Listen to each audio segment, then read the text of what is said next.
Hello friend, मैं आनंद राज। आप सब देखिए बीपीएससी का जो बिहार शिक्षक बहाली का जो फॉर्म फिलअप हो रहा है, तो देखिए हम बोले भी थे पहले कि आप लोग अभी फॉर्म नहीं भरिए, समझे। और देखिए अभी कुछ कुछ आपका इसमें आपको बताया जाएगा, क्योंकि अभी बहुत चीज़ उसमें क्लियर नहीं है। जैसे आप उसमें सर्टिफिकेट देखिएगा, सीटेट का सर्टिफिकेट पर कोई नंबर नहीं होता है, वहाँ सीटेट का सर्टिफिकेट बोला जा रहा था अपलोड करने के लिए, समझ गए।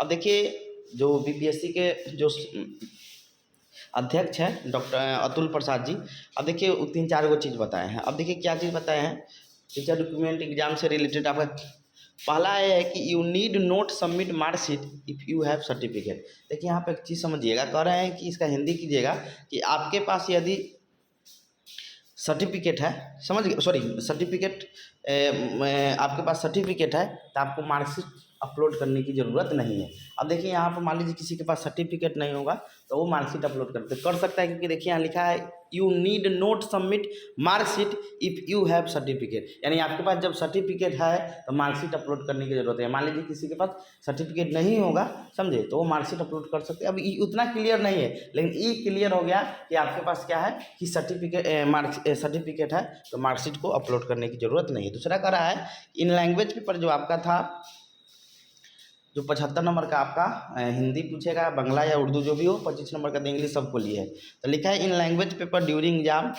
It self you can select Hindi Urdu Bangla, यानी एग्जाम टाइम, एग्जाम ड्यूरिंग का मतलब, ड्यूरिंग एग्जाम मतलब हुआ एग्जाम टाइम आपको वहाँ सेलेक्ट तीनों दिया जाएगा। आपको जो भरना होगा, जो एग्जाम देना होगा, उसका हिंदी का देना होगा तो हिंदी दे सकते हैं, आपको बांग्ला देना होगा तो बांग्ला दे सकते हैं, उर्दू देना होगा तो ये भी क्लियर हो गया। तीसरा है कि if there is no certificate number you may write N, यानी आपके सर्टिफिकेट पर नंबर नहीं है तो आप वहाँ पर एन का मतलब होता है नोट अवेलेबल लिख सकते हैं, समझ गए।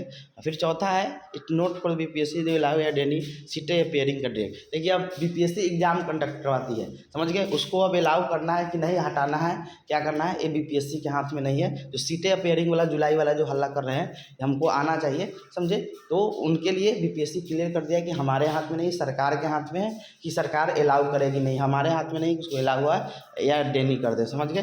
तो ये चीज़ है, 4 चीज़ उनका आया हुआ है, समझे। तो ये चीज़ आपको पता होना चाहिए कि सीटेट जुलाई वाले के लिए सरकार कुछ कर सकती है, बीपीएससी का काम है एग्जाम सिर्फ कंडक्ट करवाना, समझ गए। तो ये चीज़ है, समझे। Thank you.